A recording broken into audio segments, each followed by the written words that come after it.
Ahojte lidičky, v dnešním videu bych vám chtěla ukázat další, nebo dělat dalších nových Lafufu. Jeden jsem si koupila sama a druhý mám od Farinky. Tady ten mám zrovna od Farinky, Farinka to ví. Tak tím moc ještě jednou děkuji. To je ten Fanta. A mám tu tady ten ještě Pepsi, který stál 200. Tak, jdeme se na to podívat. Jdeme si to otevřít. První uděláme toho Pepsi. To vemu nůžkama, to bude rychlejší. Tak.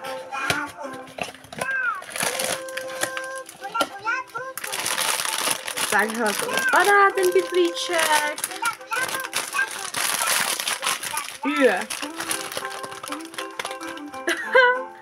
A už to je vidět, že je to Lafufu.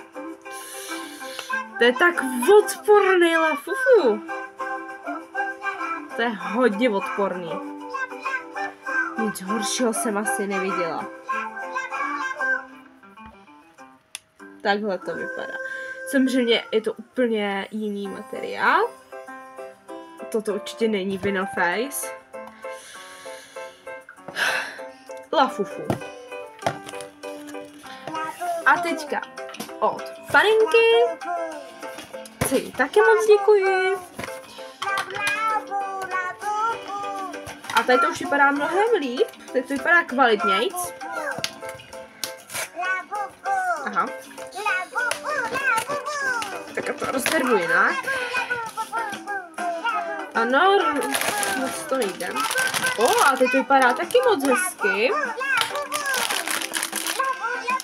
To mám mnohem větší asi obámy, to přijde.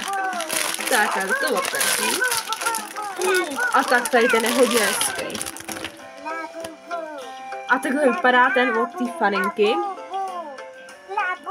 Je fakt hezký, ale je to taky Lafufu, ale to nevadí. Moc ti děkuji, Farinko. Ano, tady má nějakou šálu, nebo co to je.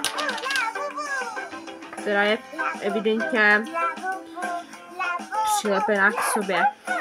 Děkuji moc. A takhle vypadá, co jsme dneska otevřeli. Samozřejmě oba dva jsou to fejky, to je vidět. Ale tady ten Fanta se jim povedl mnohem víc udělat, aby to vypadalo trošku real. Tady ten je úplný podchod. Děkuji moc za slednutí dnešního videa, nezapomeňte dát like a odběr. A určitě se můžete těšit brzy na další video, ne z Labubu, ale na jednu recenzi diamantového malování. Ano, tak děkuji za zhlédnutí. Ahoj!